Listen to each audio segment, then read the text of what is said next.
hapana Mudhara. madhara ndima aiwa chimudhara sekuru nevazukuru vavo. aiwa nhasi kufara kwandaitaka kusangana nemuzukuru wangu Kana nenondafara. Ndafara zvisingaite. Zviri kudidi baba Mhere? Anditi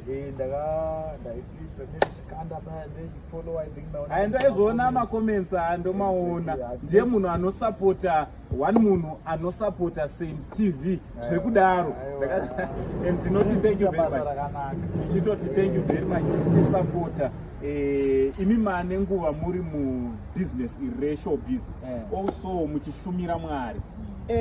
Pane chinhu chandaona nhasi ndoda kuudzai chokwadi vaMhere kusangana navo tichitaura sezvizvi ndekekutanga ndaingovaonawo vari pastage vachi nemutv handiti. So vaMhere ndiri kuona kuti zvandakakuonai some years back kuma 2013-14 ndobva muchiri ngori nanhasi nyasha dzamwari dzinoda handiti. Secret iri papi chaizvo? Secret iri padisplay. Padisplay. Alright. Dai takasangana 2012 social discipline by now pamwe dai tinausangana. Dai tisipo. Mwari vanoitawo pachiavo pachiplay our back again. Yeah, Ndizvo. The secret behind the whole discipline was God. Yeah, discipline. Chokwadi.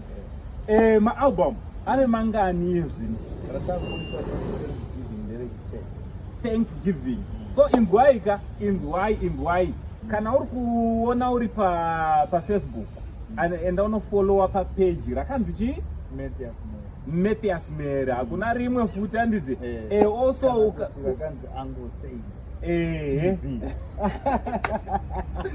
Uchibva ipapo paYouTube ndopamuchanyanyokanda nyaya dzacho handiti. Ndona munyanyasa kutsikirira nyaya yekusubscribe. So inzwai pakanzi Mathias Mhere. Channel yachona ndeiyi yataisa paside up yakanzi Mathias Mhere iyoyo. Enda unotonosubscribe because album rechi10 amakorokoto tototi makorokoto because number 10 album inyasha dzamwari. Irwendo rwakakura chaizvo ruzere namachallenges emuindustry but because Mwari vane vakakudedza you cannot give up. You cannot give up. Keep on going.